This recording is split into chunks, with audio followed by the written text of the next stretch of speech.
Welcome to Deep Dive Daily. Good morning, Andy.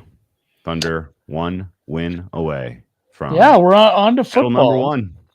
Thunder have clinched and the Panthers have clinched. There's no way either team could lose game 6. So we're calling it. It is officially the doldrums. We get to make 3 calls a year. We proclaim the start of light liquor season, the start of dark liquor season, and the start of the doldrums. 6/17. Doldrums have begun. So Yeah. it is now. Summer's here a bit early, as the solstice isn't until what, Thursday? Yeah, it is this week. That is crazy. I was so Friday, excuse tired me. Solstice last is on night. Friday. Solstice party Friday night. Ooh, that'll be fun. I went to bed. I went to bed and there was still a little bit of light out. And I'm like, oh man, I'm washed. I'd gotten up too early yesterday and I just had a long day. And I'm like, I'm tired. I'm going to read for a bit. And you know how that goes when you're tired. You read like 3 pages and you wake up and the book hits you in the face. And I'm like, I'm going to bed. I didn't even catch the very end of the game. What time is sunset up by you? Like 9-ish? A little later than that. A little later. Okay. Yeah, it was past 9 and the sun was still out. You missed a pretty exciting game. Yeah. I mean, it felt like it was over. It is hammock season too. That's. I don't know. There was it was like a 10 or 12 point lead when I went to bed. Oh, did you know it got to 2? No, I didn't know that. It was very close at one point. TJ McConnell came in and just absolute microwaved it. Pascal Siakam made a couple of big baskets to start the fourth, and it was literally like deja vu all over again. The Thunder are really going to melt. But they held on. They made some shots. They had some steals. Really, it was the active hands in the passing lanes that really got them home. Does not look like Halliburton is anywhere close to his pre-series physical self. Doesn't look like SGA is all that lively right now. He's looking tie-tie, which does bring up the question, can J-Dub steal the MVP? I think, yeah. That's a big number. There's like 9 or 11 voters or something dumb like that. All they have to do is be like, yeah, I've really been reading a lot of content on the internet about this foul merchant stuff for SGA, and he's already gotten the MVP and the East Western Conference Finals MVP. Let's give it to J-Dub. He's been really good. He's taken a huge step forward. Like, absolutely, he could steal this. I don't think anyone is just looking at counting stats. There's a lot of vibes involved in how people make their choice for this shit. Well, who won? Wasn't it kind of a weird one for one of the conference finals MVPs? Yes, Siakam stole it from Halliburton in the Eastern Conference Finals. It does, and that felt vibesy. It was very vibesy. It was like vibes. It was very vibesy. Yeah, I don't think Halliburton has a shot here. Well, I mean, no. Win the next Siakam games. also in a little bit of a tight spot. Yeah. Although it is a fun exercise. Who would win if the Pacers do come back? It's probably whoever has the game 6 and 7 heroics, which at this point it does not feel like Halliburton. Could be, yeah. So Siakam could double it up. 3 or 4 people it could be. I will watch game 6. I do like seeing a team celebrate a championship. That part's fun. I'm assuming it's like Friday or Saturday is game 6. You have usually 5 days between. It is Thursday. Thursdays. God, I wasn't that far off. I'll watch it.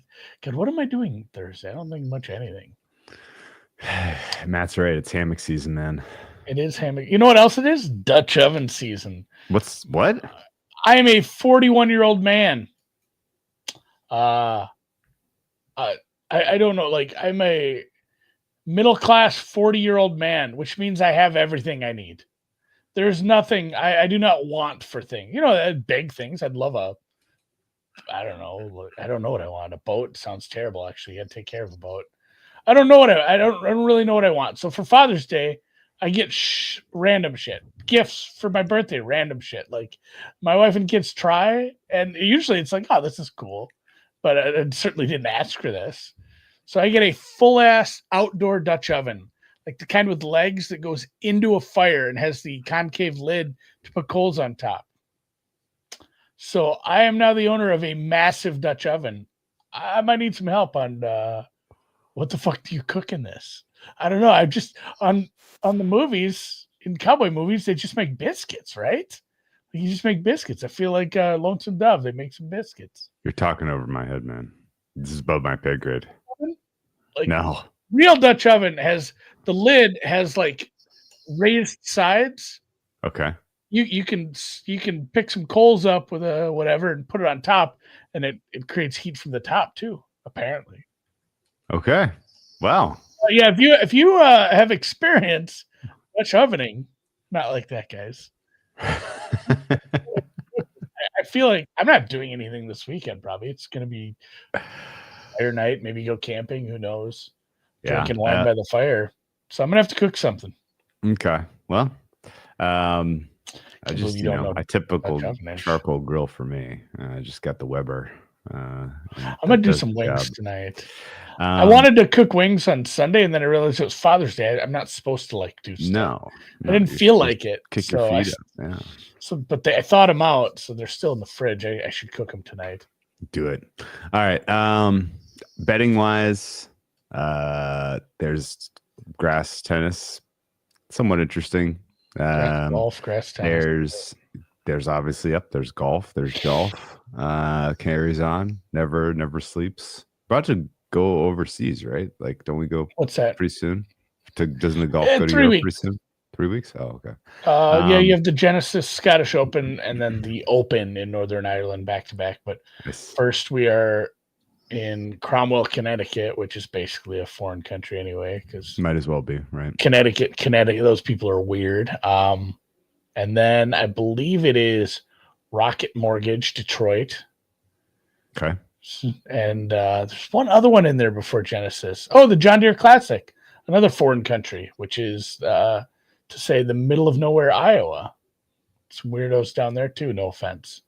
I say this every year. Because it's not that far, but they just straight up ignored me for credentials last year. I put in the request, and I never got back to me one way or the other. Didn't because I've been declined. I've tried to get credentials for big tournaments. Probably not Mahler.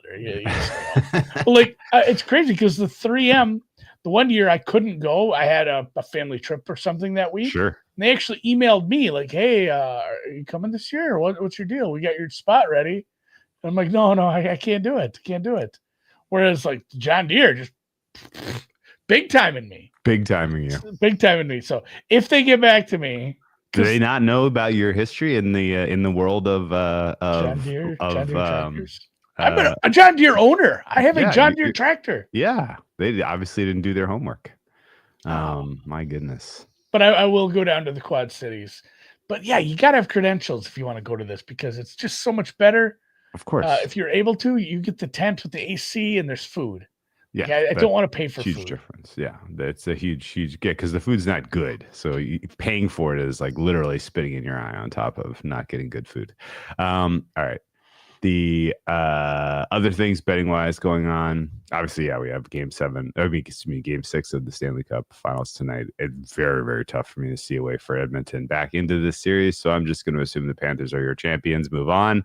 And NBA draft betting is really the info machine is starting to spin up, so to speak. Kind of the one most lucrative nugget was the Ace Bailey potentially sliding, but then Draft Express kind of blasted that everywhere today. So I don't think that's now bettable. There was 1 hour where bookmaker had all of their exact landing spot odds up yesterday, and Bailey was plus 650 to go 6th. Hard to imagine that they reopen there after what Draft Express published today. But there's a little bit of clarity, but not a lot because there's still a lot of moving parts with players being potentially moved and teams trying to reshuffle the order that they're picking, particularly between 3 and 7. I've heard a dozen different no one's in the spot they want to be in to take the player that they want to take, which is kind of causing a lot of consternation and friction as far as how the draft should sort out, because it's like the agents and the teams and the players themselves know what order they need to go in correctly for how talented they are. Yeah, But it's the hard to make teams- promises when it's like, well, yeah, we'd love to promise you here, but boy, I don't know if we can take you that. You can't say it Yeah, like we can't take you that high. Exactly. Yeah, that's kind of like what's going on right now, which is fascinating. And we'll see if there are ultimately some sorting, or if teams just say, "I'm in fourth. We want the 8th best guy. We're just going to take him." Sorry, because that does happen sometimes. Although that's more common in football than it is in basketball. Anyway, NBA draft is going to be a fun betting. Experience next week, surely, as the liquidity gets deeper and deeper, and we get some over-unders hopefully offshore. We'll see. I don't have much else, man.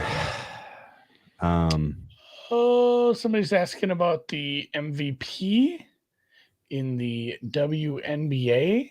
And sure. Let's talk a little women's. Feast is like minus 500 in some spots, and Clark getting a couple weeks off. That helped. She only missed 5 games. She's going to end up missing. She's missed 5 out of 40.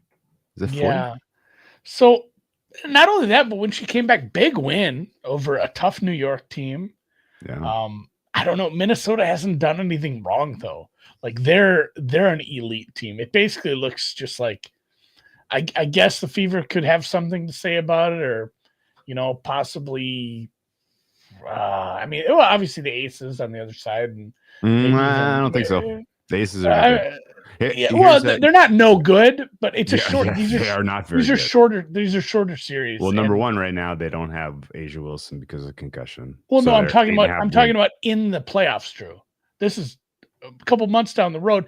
Everybody makes the playoffs. It's not that hard to make the playoffs. I'm not saying they're not going to make the playoffs. I'm just saying that they're a clear tier below the top 4. No, for sure. That's what I'm saying. Maybe they end up 5th, but they made a bunch of moves in the offseason, and it does not look good. Like the moves they made have not worked out well at all. And they could gel, they could be better.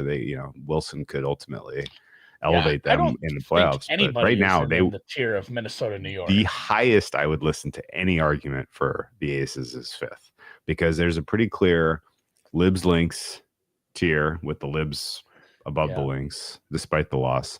However, the Mercury ahead of the Aces, like Storm, Dream. I would listen to that. That's where they're at. It's Storm. Here's the tiers. The market disagrees with that. Fever, Dream, and then big gap. Yeah. And then you're down to some argument over Storm, Mercury, Aces. If you like the Dream, they are 9-1 to reach the finals, whereas the Aces are 3. They are very clearly a top 4 team, in my opinion, but not a top 2. Yeah, that's kind of the way. I think that's the problem.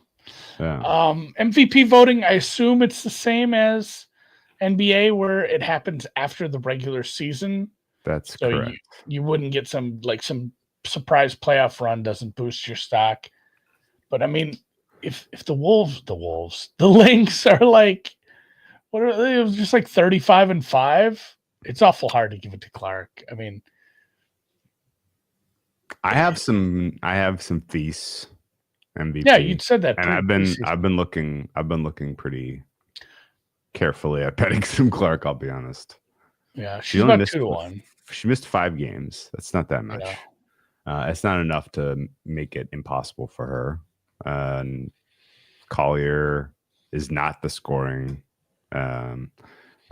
She doesn't have the scoring ceiling that Clark does. She's co-favorite to win DPOI too. Nafisa? Yeah. That's a reach. But yeah, she's great. She's a really good player. I think she's pretty clearly the most valuable to this point in the season. Well, the other co-favorite's Wilson, who's out.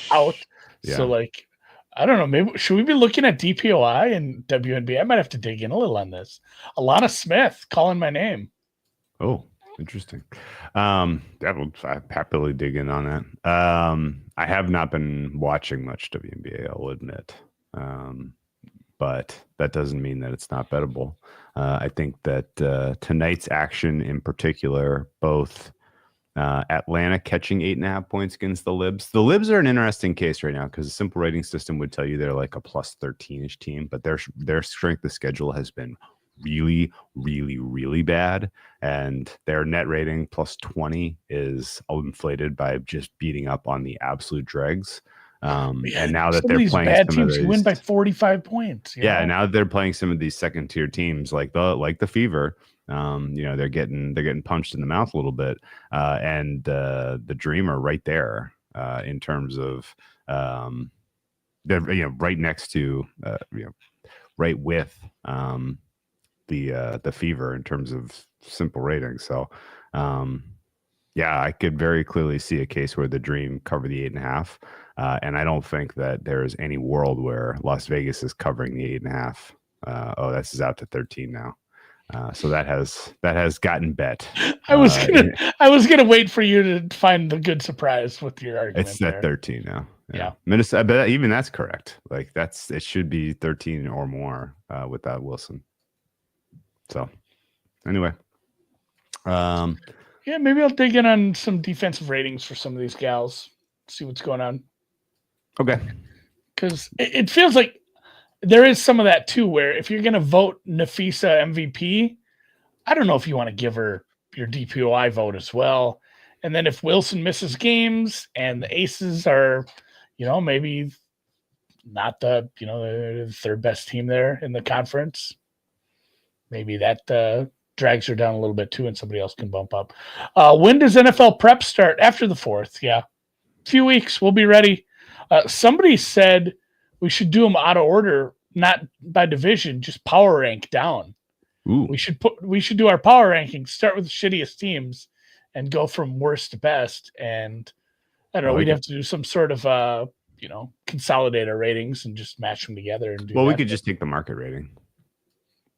I think it's more fun to be like, oh, this is our number 4. Well, no, I know, but like if we're doing the 20th team and I'm like, this is my 10th best team, then right there, that's fair. Yeah, that's fair.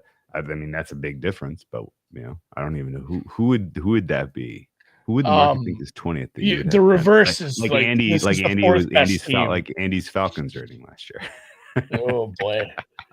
And then they went and covered some games early too. Yeah. Do you remember the 5 touchdown game from Cousins where he gave us that taste of oh no, I was actually right, and then he's hurt and he sucks and he's terrible. Everything's going to shit. I don't know. I think it's the opposite. Is the market would say the Lions are the 3rd or 4th best team, and you're probably 12th. That's probably reasonable, actually. 12th is maybe a little low. I'm right around 10, I think. I haven't finalized any numbers at all. This is a good call, Foos. I think a lot of the teams in the AFC South are going to be wildly different from one rating system to another, just based on what you think of the Jags, Texans, and Colts kind of quarterback situations. Well, really, they're all fatally flawed. It's just how do you weight those flaws, right? Yeah. They all have and that's the tough part preseason, because I said, I had the Commanders very low too compared to where I had to have them, 3 weeks later. And I think I said it in the preview, said I like this quarterback, but he's a rookie. And I have to assume he sucks ass because it's easier to assume a rookie's going to be bad, or it's directionally correct to assume a rookie's going to be bad to start. And even if it's the quarterback you like and it's your guy, if you assume he's good, you're going to probably make some bad bets more often than not. In that case, you would have made some good bets because Washington surprised, obviously, but more often than not, the rookie ratings just have to start low. And I think kind of in the same boat with Indy and a couple of other teams, you just got to start real low on quarterback, and it's going to drag the shit out of these teams' ratings. Yeah, I think that's right. I definitely think that's right. Pittsburgh, Jets. There's some bad quarterback situations. Yeah, 10 of them. Seattle. I'm probably going to be quite a bit lower on the Seattle number. I think Darnold without without I don't think KOC Seattle's is. cracking my top 20. No, like Darnold without KOC might be, I don't know what the analogy is. Peanut butter, no jelly. Yeah, be like Sam Darnold. Not the peanut butter bad on its Yeah, own. he's gonna be the Sam Darnold we remember from New York. All right, we'll talk a lot more football in the coming weeks. Hold your horses. Hold your horses. We'll reflect on the Stanley Cup Finals tomorrow. We'll see if Andy's got some golf. I'll bet some golf. Catch you up I like on the what I'm Travelers. seeing tennis-wise. We're going to have a Sinner result in the book. We're going to have an Alcaraz result in the book. So we'll be able to talk about that a little bit. Sinner right now at war with Yannick Hanfmann, who is a very tall man and a very good server. So tough to defeat on grass. Alcaraz at war with Alex Walton, I think. Alex Walton. Adam Walton. Not what I pictured when I clicked his flash score page. It's a funny ass picture from him. He looks like he was this 90s kid. Remember Jan Vier, or who is it? The French guy that his flash score picture, he was wearing sunglasses. Yeah. Jan Vier? I can't remember what the guy's name was. Kelly would know instantly. Okay. All right, let's call it. I got to go do a golf show over on the other YouTube channel. Okay. Me and Noonan. Good luck, man. Sort out the Travelers. I'll have some picks tomorrow. All right. You want to hear a sad story? This is Yeah. like baby shoes never worn. We were going through models, our course fit models for the Travelers, because and it was a dev meeting because we're working on updating the tool and making things better, and pulled it up. And my model for last week, Scheffler, I can't remember who was number 2. Another huge name, JJ Spawn. Oh no. I know. Really? Didn't bet him in any which way. Like, he had a really good course fit because I kind of waited driving a little lighter, driving distance. I know. Didn't bet him. Oh. I had a couple nice ones. Griot was a nice catch. He paid all right, but boy, yeah. I looked at that. I'm like, ooh, Andy. So now I'm gonna overcorrect, and everybody in my model is getting bet. Fire. Well, I can't wait to hear. Top 10. All right. Well, tune in. We'll get the summary from him tomorrow. All right. See you guys. Good deal. Gem play of the day. I don't even know what that is. Mamelodi Sundowns? Club World Cup is today. Mamelodi. Where is Mamelodi? In West Australia. What? I don't know. There's a guess. No. Man, now I gotta find out. Mamelodi. It is Pretoria in South Africa. South Africa. Did you say that for me? Mamelodi is South Africa. All right.